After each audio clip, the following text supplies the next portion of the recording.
Well, good afternoon, everyone, and I want to give a warm welcome to RyAnne Carr, who's here today to talk about a new grief support group for pregnancy and infant loss. Tell us more about this, RyAnne. Yeah, so my name is RyAnne Carr. I've been a parishioner here for about 3 years. We moved from Illinois to Fargo about 3 or 4 years ago, I think now. My husband and I, we have a ministry called Immaculate Hope Ministries where we really tend to those who are in grief after any type of pregnancy loss or early infant loss. We experienced a stillborn child 13 years ago, and so ever since then it was just really on our hearts. We saw the need in the church. We saw the lack of support really for these mothers and fathers, and so my husband and I, sometimes we do retreats together, but for now at St. Anna and Joachim, I'm just starting a woman's pregnancy and infant loss support group. So we're going to meet this coming weekend on Sunday night. And how often are you going to meet? I'm hoping to just do just 3 sessions, once a month, like maybe June, July, and August, and just see how it goes. Yeah. And then if we have support, we'll kind of continue from there. I mean, my husband and I have led retreats, so we could morph into that with a couples retreat, but we have to have the interest first.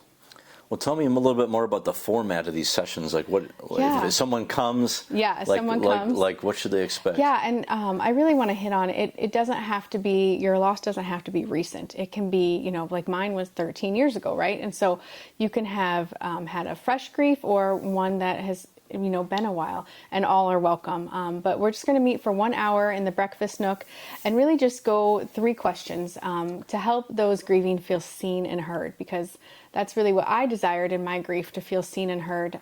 Especially pregnancy and infant loss is so hidden.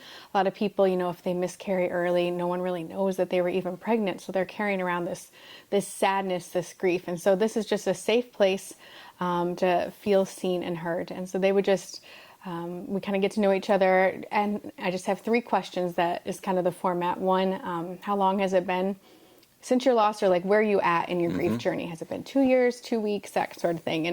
And then the next question is, what's one thing that's hard right now? Just getting them to, really say, this is really hard.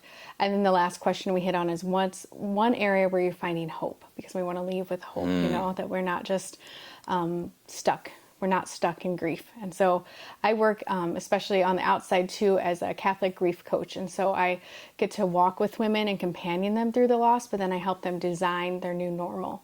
Because when we were in loss, everyone kept saying, this is just your new normal now. And you'll hear that a lot when you lose someone. This is, the new normal.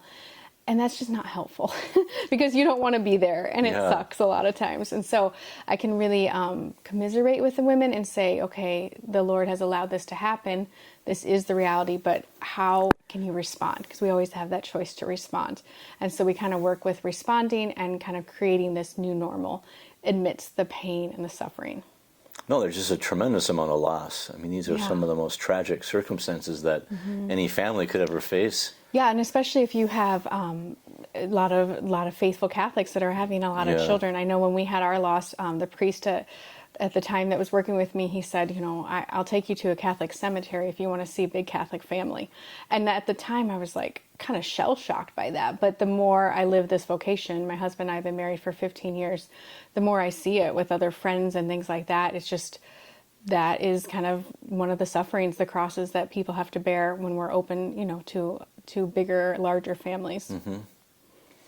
No, and how good it is just to not sort of rush right into, like what you said, like to feel pressured into some kind of new normal, right? But rather to give space, just to share and to support and just to talk and just to say you're voice. Not alone. Yeah, to give voice to the suffering and say you're not alone. And I think it can be a scary grief because it's so deep. It's like, do I even want to open it up, or should I just keep it?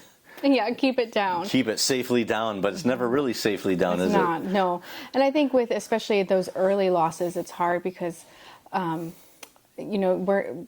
the 3 ways that people are known are their face, their name, and their home, right? And so when you lose a child to like miscarriage or ectopic pregnancy, you don't really get to see their face. A lot of times you haven't named them yet, and so there's like a lot of unknown with your grief. You're almost having to grieve the future of what could have been rather than like the memories of a person. And I think that in itself is so different from, your neighbor who just lost their great grandmother. They have all these pictures of her on the wall and memories, and then you are left here like, maybe it's not really grief because I don't have the pictures and I don't have the memories, but it is still grief and it is still a child.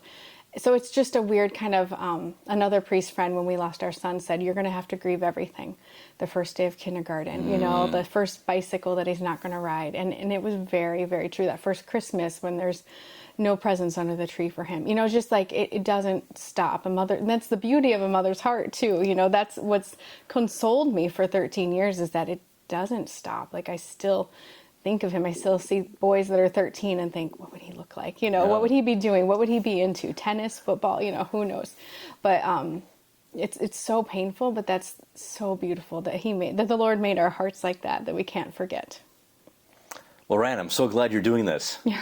Sunday night. Yep, Sunday. June 30th. June 30th. What from time? 7 to 8 p.m. in the Breakfast Nook. In the breakfast here at St. Anne and Joachim Church. Joachim. So it's right during Mass. Yeah. Oh, yeah. Oh, So, I didn't even think about that. Yep. Yeah. No. So go to Mass in the morning. Go to Mass in the morning Right. and come tonight. And you don't have to RSVP. You can just show up. You can just show up, yeah. And I will have chocolate. I always have chocolate. Fantastic. So that is a necessity. It's chocolate and Kleenex for grief support. It's required. I think this is wonderful. I'm so glad you're doing this. Yes. I fully support this. The group will be in my prayers in a Yes. special way. Okay. Well, thank you, And Father. you know, come on Sunday, and you know, find new ways to share the burdens, this great burden of life, Yeah. and loss and pregnancy and miscarriage, and kind of all the different All versions. the different versions of it, yes. Yeah. All the things. Well, wonderful. Well, peace be with you, and thanks for tuning in, and we'll see you around church.